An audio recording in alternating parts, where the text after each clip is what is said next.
All right, we just got our first dose of Pantheon. That was really good. It was awesome. Yeah, it's running, I feel like, a little bit slower than in some of the videos I've seen, particularly in the Zero-G Sidewinder in the beginning of the ride. I wonder if they've slowed down that launch from testing, because in testing videos, it looked like it was whipping really fast on the Sidewinder. When we rode it, and in the other trains we've been watching all day, it looks like it's crawling through that Sidewinder, which, in my opinion, is actually a really good thing. Really fun. You get great hang time on that Sidewinder, which I didn't really expect.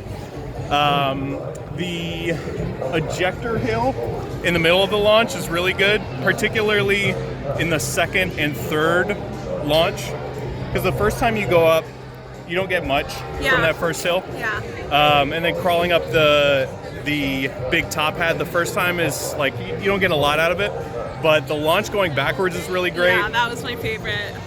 The big vertical spike, where is it? There we go. That's really good. That gives great like weightlessness at the top.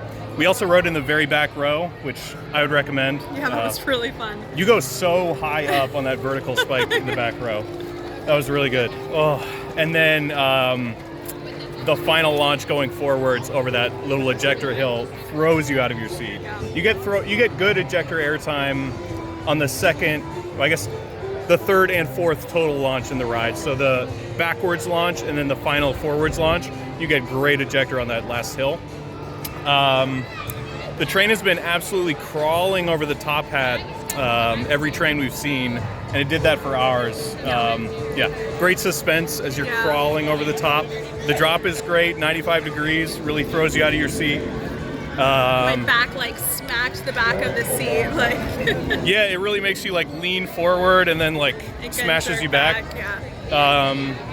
Probably the most intense ride in the park, I would say.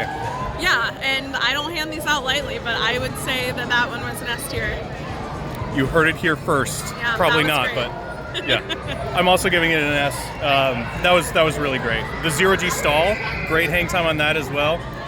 The transitions were whippy in a good way, not like painful, not like jerky, but like if you notice going in and out of the Zero-G stall, you got like kind of thrown to the side. Yeah. And then there's that final like kind of sideways airtime hill going into the brakes, which was really good. Yeah, it was fun.